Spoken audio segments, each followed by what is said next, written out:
পিটিকি মাৰিম বুলি কোৱা নাই। তেওঁলোকৰ যিবিলাক মানে নীতি, তেওঁলোকৰ যিবিলাক সিদ্ধান্ত, তেওঁলোকৰ যিবিলাক মানে কৰ্মকাণ্ড, যিটো কৰ্মকাণ্ডত আমছু গোষ্ঠীগত সংঘৰ্ষত প্ৰত্যক্ষভাৱে জড়িত আছিল।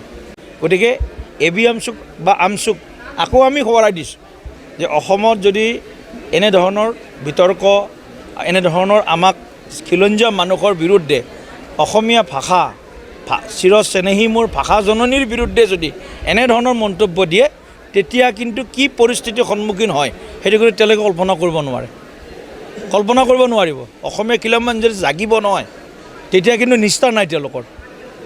কিন্তু আমি সহাৱস্থান কৰাৰ পক্ষপাতী। আমি কাকো মাৰি ডাঙৰ হোৱাৰ কথা কোৱা নাই।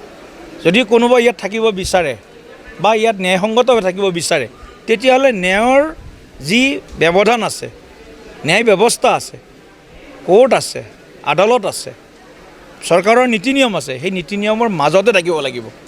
ঊৰ্ধত কোনো যাব নোৱাৰে। সেইটো আমি তেওঁলোকৰ প্ৰতি এইটো এটা চেতাৱনী বুলি কোৱা হৈছে। এই কথাটো মানি তেওঁলোকে চলিব লাগিব। কালি আন্দোলন কৰিছে। খিলঞ্জীয়া মানুহে যদি আন্দোলন কৰিব লগা হয় ৰাস্তাত, তেতিয়াহ'লে তেওঁলোকক বেলেগ আৰু মানে ভাষা নালাগে ইয়াৰ প্ৰতিবাদৰ। গোটেই খিলঞ্জীয়া মানুহে যদি ওলাই আহে ৰাস্তাত, তেতিয়াহ'লে তেওঁলোকৰ সেই কালি প্ৰতিবাদে বহুতে একদম লিখিছে মানে ভাৰতবৰ্ষৰ ভিতৰত আটাইতকৈ ডাঙৰ প্ৰতিবাদ। যেতিয়া আমাৰ মানুহক তেওঁলোকে গোষ্ঠী সংঘৰ্ষৰ নামত আমাৰ মানুহৰ মাজত কাজিয়া লগাইছিল, তেওঁলোক যেতিয়া প্ৰত্যক্ষভাৱে জড়িত আছিল আমছু বা আমছুৰ সেই সময়ৰ নেতাসকল, সেইসকলৰ চেহেৰা অসমৰ মানুহে ভালকৈ বুজি পায়, চিনি পায়।